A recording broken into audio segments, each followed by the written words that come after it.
تو سب سے پہلی بات زکوٰۃ الفطر. زکوٰۃ الفطر اسے صدقۃ الفطر بھی کہا جاتا ہے. زکوٰۃ کا معنی ہم جانتے ہیں میرے دوستوں، پاک کرنا. زکوٰۃ کا معنی پاک کرنا. اور نبی صلی اللہ علیہ وسلم نے کہا فرض رسول اللہ صلی اللہ علیہ وسلم زکوٰۃ الفطر طہرۃ للصائم من اللغو والرفث وطعمة للمساكين فمن أداها قبل الصلاة فهي صدقة مقبولة ومن أداها بعد الصلاة فهي صدقة من الصدقات. رواه البخاری. آپ صلی اللہ علیہ وسلم کہتے ہیں، نبی صحابی کہتے ہیں کہ آپ صلی اللہ علیہ وسلم نے فرض قرار دیا.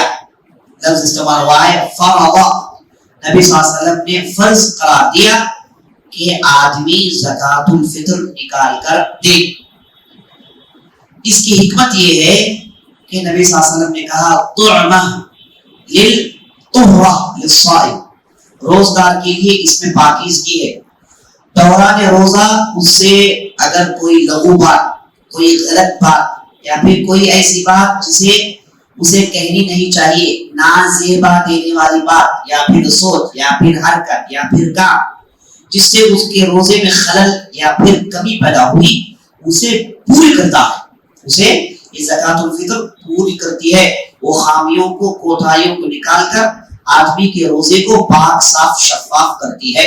نبی صلی اللہ علیہ وسلم نے کہا اور کہا کہ طعمۃ للمساکین، اور جو مسکین اور فقراء ہیں ان کے لیے کھانے کا انتظام، ان کے لیے کھانے کا انتظام. اور نبی صلی اللہ علیہ وسلم نے کہا من اداها قبل الصلاة فهي زکاۃ مقبولہ، اور اگر کسی نے عید کی نماز سے پہلے اسے دے دیا تو اس نے اس زکوٰۃ کو ادا کر دیا. اگر کسی نے عید کی نماز کے بعد اسے ادا کی تو وہ ایک صدقہ ہے صدقات میں سے، اس کی زکوٰۃ الفطر پوری نہیں ہوئی. اور یہ آدمی ایسا کر کے گناہ میں پھنس جائے گا، کیونکہ زکوٰۃ الفطر میرے دوستوں فرض ہے، واجب ہے. نبی صلی اللہ علیہ وسلم نے کہا، نبی صلی اللہ علیہ وسلم کے متعلق یہ الفاظ میں لفظ آیا ہے فرض رسول اللہ. نبی صلی اللہ علیہ وسلم نے فرض قرار دیا. تو زکوٰۃ الفطر واجب ہے، نہیں دینے پر پکڑے جائیں گے، نہیں دینے پر گناہ ہے، اور نہیں دینے پر ہو سکتا ہے اللہ تعالیٰ سزا دے.